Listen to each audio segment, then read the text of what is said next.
Hi koutou. Kia ora. My name is Breana. And more out today, WINTON School. I'm Loralye. Welcome to the N.E.W.S news for our 2, the 21st of July, and also the second day of school. No! Dun dun dun!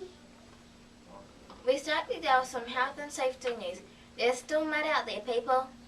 If it's an outside day, please make sure you are playing in areas that are clean and relatively dry. KiaOra O.K. Onto te kupu o te wiki. This week's word is e-te-tau. Which is te reo for darling, as in haramai e-te-tau. Come here, darling. Meh. Okay, most students are doing the right thing and wearing their Hi Viz vests to and from school. Please do likewise. School choir news. Please take your lunches to the hall at 12:30. You have a quick sing-along in the hall before your big rehearsal tomorrow. It'll be massive.